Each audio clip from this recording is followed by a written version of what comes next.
All right, folks, let me get us back in action. I'll get you, just come down whenever we're done. Just to make sure I have enough time to get to Team Banshee. Let's see. Here we are. Okay. So we've done input with SDL. So again, maybe just seeing it in the context of thinking about, we're just sort of polling for events if you haven't understood what that loop's doing. Right? You have your SDL loop, which runs forever, or almost forever. Your window that renders the event, right? So this is your actual structure that is taking care of and listening for, like, did some keyboard event happen, some input, etc. Okay. So in SDL, all the events, they have some, type associated with them. Okay. So there's a struct, user event, and the actual type is listed, right? So you can dig into this a little bit. So that whether it was keyboard press, the mouse being moved, the joystick event, touch event, whatever. Those are all the things that SDL supports. So yeah, here's the whole list. You can see pretty much everything has a key down and key up for things that can be pressed,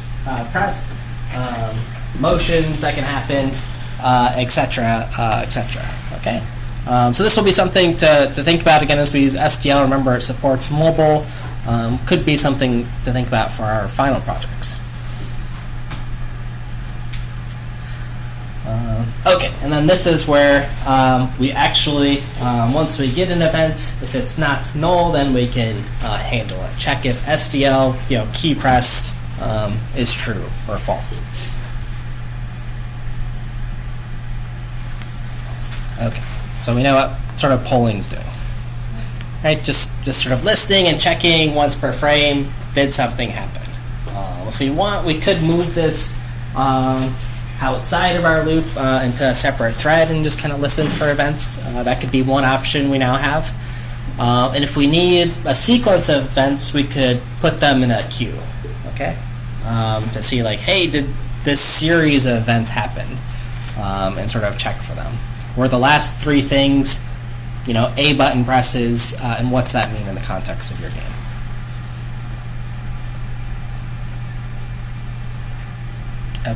Okay, so that's just a little look at putting this stuff into context in SDL.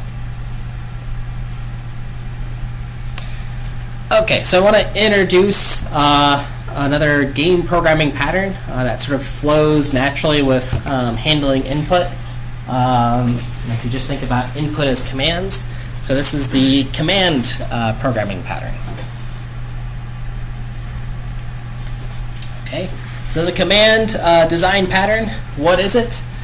It encapsulates a request as an object, thereby letting users parameterize clients with different requests, queue or log requests, and support undoable operations. Okay, so that's the sort of formally written command design pattern. I like this. The author sort of does this, and I sort of agree. What the heck does that mean? So the clear definition is commands are an object-oriented replacement for callbacks. Okay. So we looked at what a callback function was at the starter class. This sort of function pointer thing. Commands are just going to be some way that we could have sort of objects represented as little commands of actions that happened.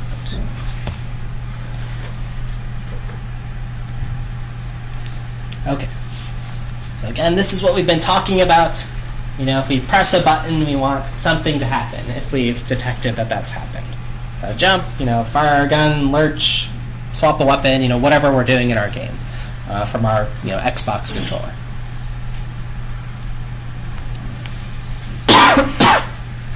So in our code, typically it's going to look like this. Something like this could be sort of structured as a switch statement, but just some series of conditional events. Okay, we have this sort of input function that's called, just sort of listening to see if any of these events happened.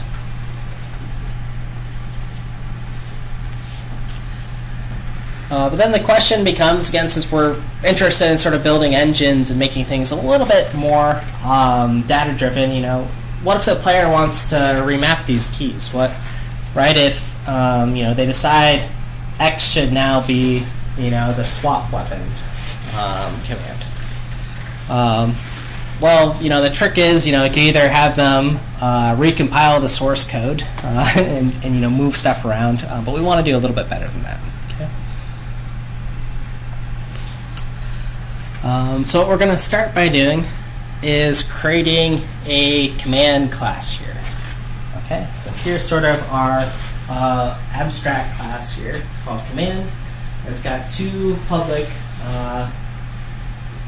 functions here. Notably one that's execute here, that's equal to 0, and then our destructor here. The execute, the virtual void execute, what that means in C++, if you haven't seen this syntax, this is sort of our C++ sugary syntax of the day. That means it's a purely void purely virtual function, and it's void. That means we have to overwrite it to give it some functionality. So it's totally not implemented. We're going to inherit the command class, and then we must implement it. Okay.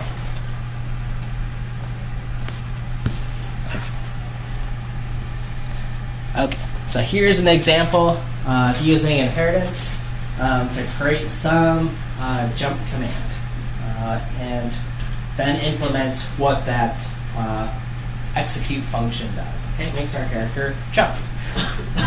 Here's for creating the second command, fire command, inherit from our base class command, and implement execute.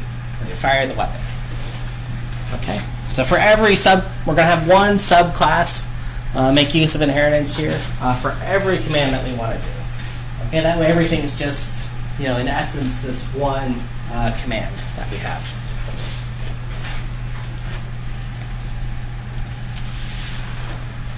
And then once we've done that, now we can sort of change our input handler, that sort of handles in this infinite loop, to have 4 commands, one for each button.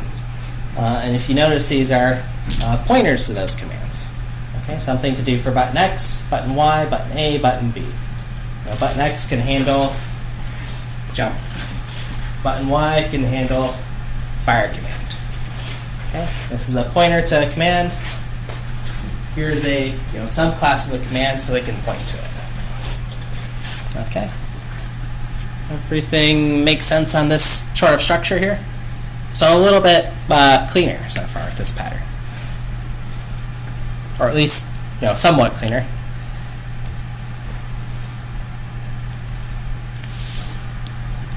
So then each function, when we actually want to do something, we're just checking, if the button was pressed, just do whatever button X's execute method does. Button Y's execute A, and button B. Right? There isn't that direct link that says, just do the fire command or whatever. There's one level of indirection there. Okay? So we sort of clean things up just a tiny bit.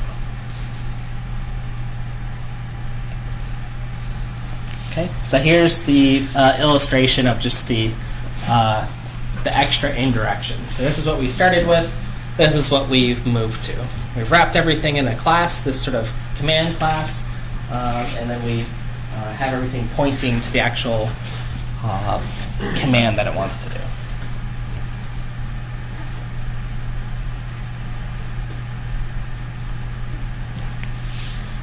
Okay, so this pattern works very nicely for sort of cross-platform support. Right? It becomes a lot easier if we just want to map different keys to the jump command. We could do that, or have multiple keys mapped to the same command that we want to do. So if you ever played games where spacebar and the left mouse click are jump, that's very easy. You just have pointers to the same command here. Okay. The game programming patterns book also does a nice job describing how not only is this nice for describing commands that you might want to do on like the user input, but if you have just some sort of generic jump command that you want to issue to, you know, artificial intelligence things, they can also map directly to those commands to, you know, whatever jump means in your game. Just a series of actions that are happening.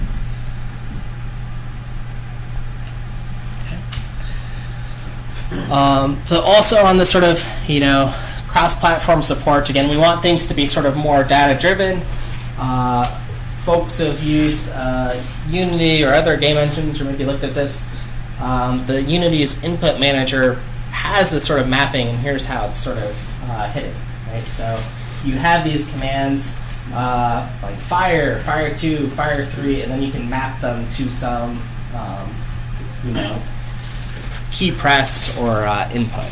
Okay, so that's how it becomes a little bit more data-driven.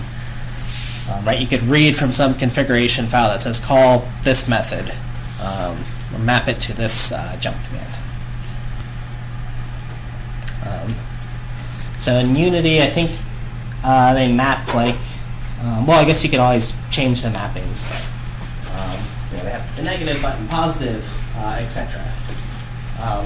For your axes could be left, right, or A and D. For example, left and right keyboard, or using WASD. Okay, questions about that? We sort of see how that, again, game engine's more data-driven here.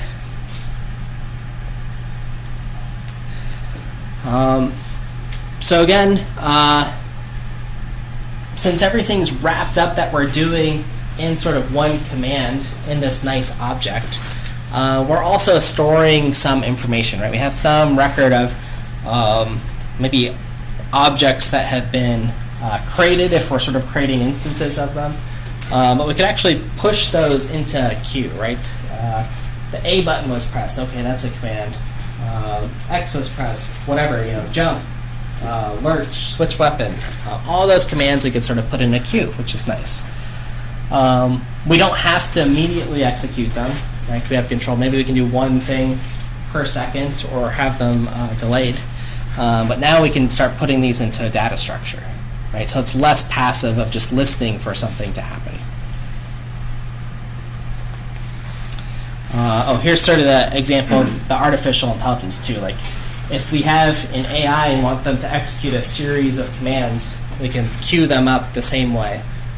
Put in jump, switch weapon, you know, move left, move right. You know, whatever all those commands are, the same things that we're using for our input, we can now put in this queue here. Okay, so I think that's a really neat side effect of structuring things like this. So we've started about talking about input. Yeah, not the most exciting you know, topic, but if we can sort of abstract and wrap things around, you know, all of a sudden we can use it for something interesting.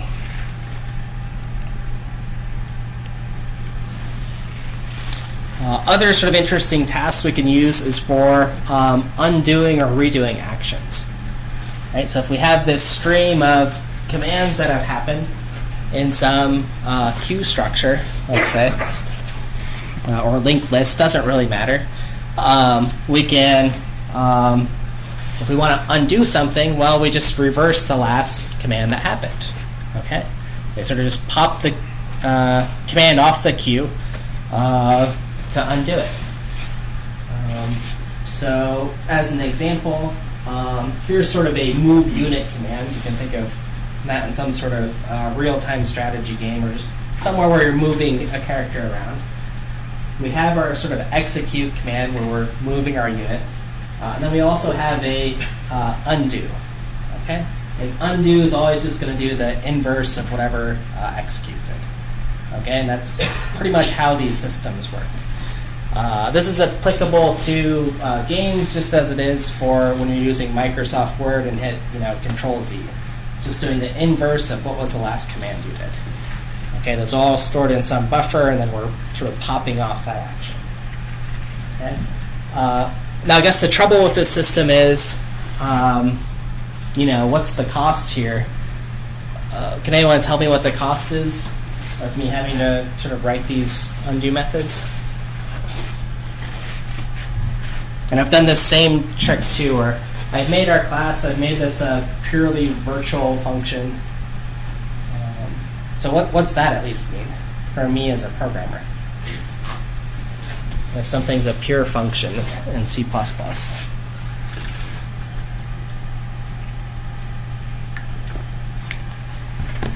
there's at least some costs. There's at least some costs for me because I'm a little bit lazy programmer. So that means I have to implement this for every function, right? Because it's work.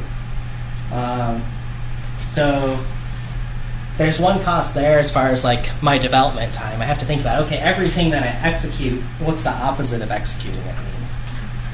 So that's one cost, sort of implementation time. And then the second sort of goes along with that. Well, if I need to I might need to store some extra data to figure out what the inverse of this is every time I do something. So there might be some like space or time, penalty to doing that. Right? Every time I move a unit, I have to remember where it used to be and store that somewhere.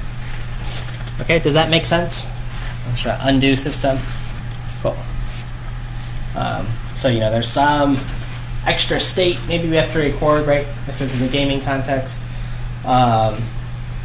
and some programmer time to actually do this. Okay. But again, here's how it looks, right? Here's our queue. If we want to undo something, we just move in the past, execute, undo, whatever that does. We could actually have a redo function as well. So just implement a third thing. So the thing we executed, sort of push that on the queue. That's essentially the redo. Just keep it on the queue and then move a sort of pointer around in the structure for what we actually want to execute.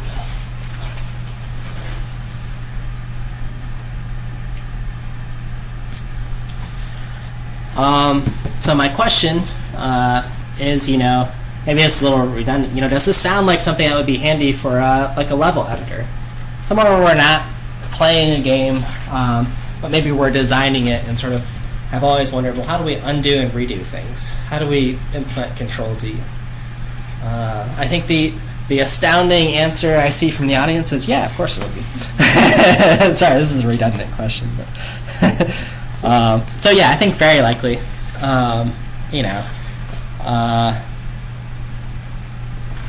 This is a handy thing. For our editors, we're going to build editors in Platformer. You don't have to do this, but this will be something to think about. I've sort of gone back and forth. But if you implement every single action that you do with an undo, I think that'll make your games better, or at least more fun to design. Maybe that'll be a stretch goal or extra credit. I'll think about it. I got to be careful what I say when it's recording, though. Let me make sure. We're live. I said maybe. Okay.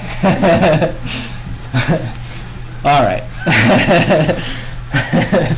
Now someone's gonna soundbite around 4 o'clock on. Okay. So so I'm thinking about editors, designing them. One thing I'm thinking about is GUI systems. We'll actually have sort of a lecture on building editors or a lab on how to implement those to make our editors a little bit more high-powered. But again, when I think about input systems, I think a lot about the graphical user interfaces as far as like moving things around, placing things, or even just like the input manager in Unity for some reason. But these are kind of the user's window into what input they can give, right? Graphical user interfaces. So just a little preview on that. Often something you'll be doing with these buttons or need to be thinking about is each button or thing that you can interact with will have some sort of callback function to it. What happens on click? So you'll implement some function of what sort of happens there. Okay, so just another thing to tie this all together.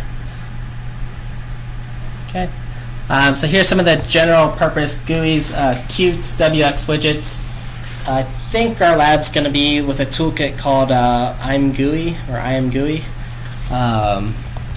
for this course. That's kind of the popular one. Okay. So a few things from game design and just sample input systems. Seeing this thing in practice. Right, so when I think about the things that we've talked about for precision input systems, right, Guitar Hero, Rock Band, these types of games, we've got to be very precisely hitting some note while it's going on, or literally like a guitar chord, right, pressing down multiple buttons here. And then, of course, thinking about how to capture a sequence of events to see if you've played the right music. That's basically what the game. That's the hard part of Guitar Hero, as far as programming it.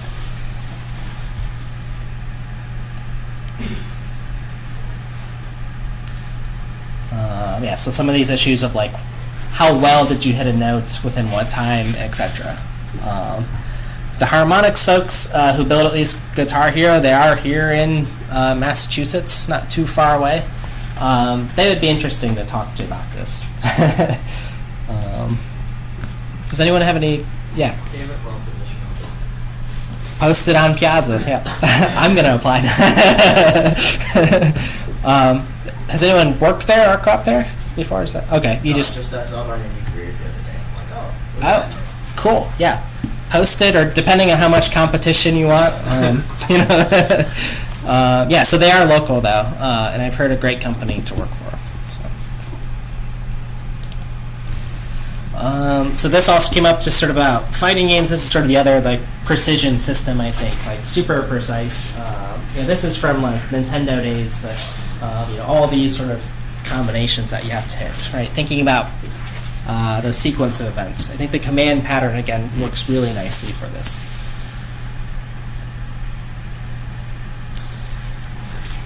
And again, thinking about what the timeout is. It's very easy to hit these buttons in a slow order if you're giving 1 or 2 seconds per press, but usually you have to do these within like 2 seconds or less, or you're dead in the game. Another area for command cues where they're sort of used, in sort of strategy games. Again, if you're like sort of clicking around where your units are going, so how they're sort of queued up, and you can sort of toggle with this. So this is an example of just a command cue. It's sort of like one command, so the memory is like very short, for these units. They're clicking all over the place, and it's trying to just follow one route. Or go to one location. Here's maybe a better example of sort of clicking along a path. Well, I guess this one's still sort of one at a time, but you could imagine having a path of commands to follow. Some real-time strategy games like this, you can set paths. Okay. Any questions about these examples? Or can folks start to at least visualize command cues on some of these using this input? Cool. If you've got that, that's the gold nugget from today. So with that, let's open up our in-class activity. Then we'll do Team Banshee and then give folks time to check off labs and meet with their team for their final checkup.